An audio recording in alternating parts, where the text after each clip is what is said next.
बांग्लादेश में आम चुनावों में बड़ा राजनीतिक बदलाव देखने को मिला है। पूर्व प्रधानमंत्री खालिदा जिया के बेटे तारिक रहमान के नेतृत्व में बांग्लादेश नेशनलिस्ट पार्टी यानी बीएनपी ने शानदार बहुमत हासिल किया है और इस जीत ने न सिर्फ ढाका की सत्ता दिशा बदल दी है बल्कि पूरे दक्षिण एशियाई क्षेत्र में राजनीतिक हलचल भी तेज कर दी है।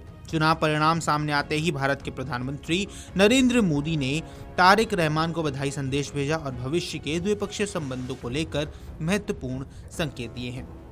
तारिक रहमान के नेतृत्व में बांग्लादेश नेशनलिस्ट पार्टी की ये जीत कई मायनों में ऐतिहासिक मानी जा रही है। लंबे समय से विपक्ष की भूमिका में रही पार्टी ने इस बार स्पष्ट बहुमत के साथ सत्ता में वापसी की है। तारिक रहमान, जो पूर्व प्रधानमंत्री खालिदा जिया के बेटे हैं, लंबे समय से पार्टी के रणनीतिक चेहरा रहे हैं। चुनाव अभियान के दौरान उन्होंने भ्रष्टाचार, महंगाई, बेरोजगारी और लोकतांत्रिक संस्थाओं की मजबूरी जैसे मुद्दों को प्राथमिकता से उठाया था। परिणामों ने यह संकेत दिया है कि मतदाताओं ने उनके नेतृत्व और वादों पर भरोसा जताया है।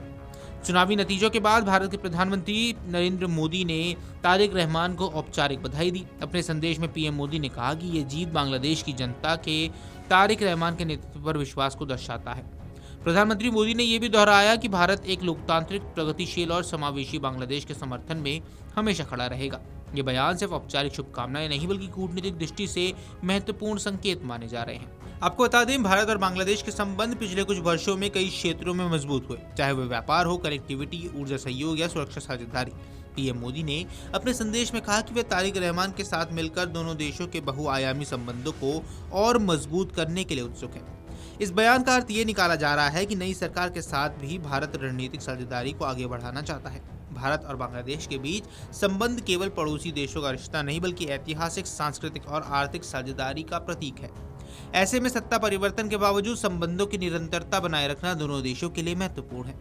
पीएम मोदी ने अपने संदेश में साझा विकास लक्ष्यों को आगे बढ़ाने की बात कही है। इसका मतलब सीधा है कि दोनों देश आर्थिक प्रगति, क्षेत्रीय संपर्क और लोगों के बीच रिश्तों को मजबूत करने पर ध्यान केंद्रित करेंगे।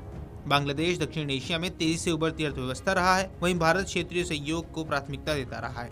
ऐसे में नई सरकार के साथ मिलकर व्यापार, बुनियादी ढांचे और सीमा प्रबंधन जैसे मुद्दों पर काम करने की संभावनाएं और बढ़ सकती है। हालांकि बीएनपी की विचारधारा और विदेश नीति का रुख अतीत में कुछ मामलों में अलग रहा है, लेकिन चुनाव परिणाम के बाद भारत की ओर से सकारात्मक संकेत दर्शाते हैं कि नई दिल्ली व्यवहारिक कूटनीति को प्राथमिकता दे रहा है।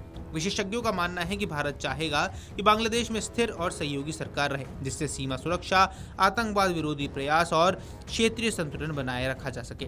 तारिक रहमान के सामने भी चुनौती होगी कि वे घरेलू राजनीति और अंतर्राष्ट्रीय संबंधों के बीच संतुलन कैसे कायम करते हैं। बांग्लादेश की राजनीति में बदलाव का असर पूरे दक्षिण एशिया पर पड़ेगा। भारत, चीन और अन्य वैश्विक शक्तियां इस क्षेत्र में रणनीतिक रुचि रखती हैं। ऐसे में बीएनपी सरकार की विदेश नीति पर अब सबकी नजरें टिकी हुई हैं। पीएम मोदी का त्वरित बधाई संदेश इस बात का भी संकेत है कि भारत नई सरकार के साथ संवाद और सहयोग की राह खुली रखना चाहता है। ये संदेश क्षेत्रीय स्थिरता और साझेदारी के लिहाज से अहम माना जा रहा है। Video desk, अमरुजाला.com।